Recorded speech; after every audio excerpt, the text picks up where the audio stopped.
On the left, the shooting of Alex Pretti is a murder, an execution, they call it. On the right, it is a predictable result of trying to stop law enforcement. To that point, the left wants murder charges. You've heard that from a number of politicians. And the governor of Minnesota seems willing to carry the flag, even if it means state charges against a federal officer. NYU law professor, faculty director of the NYU Policing Project, Barry Friedman, argues local prosecution may be the only path to accountability for the Minneapolis shootings. He writes, quote, bringing these state and local prosecutions could produce deterrent effects that are so desperately needed now. Professor Friedman is with us. You have the advantage here, sir, because I, of course, I'm not a lawyer, and now I'm trying to argue law.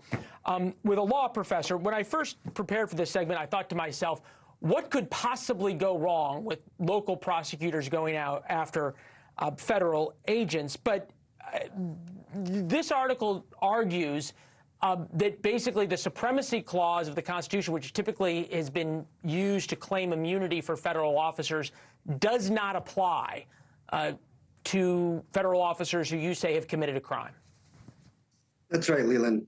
It's been the rule for a couple hundred years now that when you violate the Constitution, you lose your immunity. So individuals who are in a state or a locality and they're prosecuted can be held responsible.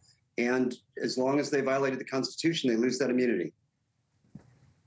Okay, so that makes perfect sense. And I think we all want law enforcement to be held accountable.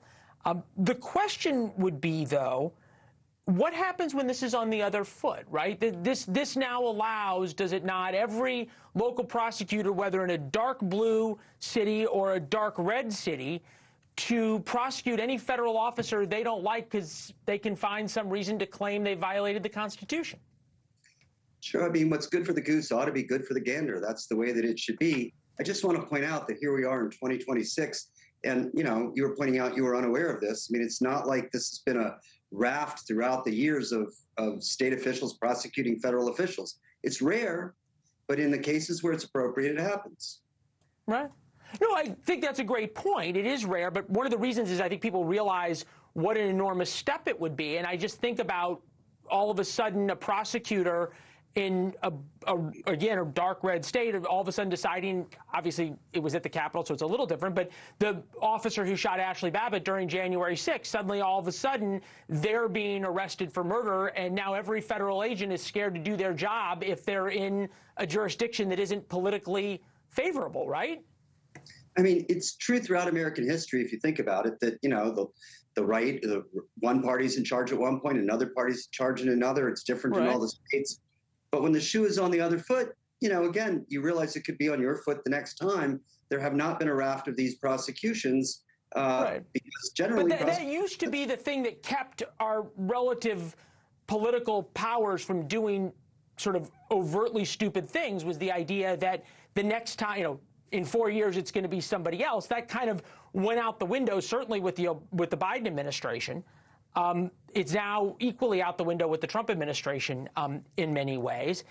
I'm just wondering, what is the argument for continuing to throw out the norms? Well, the norms only apply when there are not constitutional violations happening. But I think you agreed earlier, and I certainly agree, that when Americans' constitutional rights are being violated in a wholesale way, prosecution is entirely appropriate. It actually, and that's what we argue in this op-ed, it's the only remedy that we have right now. There are really not other things that can happen. We don't see the Trump administration eager to investigate these crimes and prosecute them. And so, you know, I'm sure you have this. But calling them crimes, aren't you prejudging it? They're alleged crimes. They're indictable crimes. There are things that they can indict for. It goes to a grand jury, and then eventually there's a trial and a jury decides. That's the way it should be. Okay. Well, we have to be fair. We haven't seen what the Trump administration does with their investigation. Professor Barry Friedman, we'll have you back, sir. This was great. Thank you very much. Thank you for watching. Subscribe below and download our NewsNation app right now on your phone, and you will get fact-based, unbiased news for all Americans.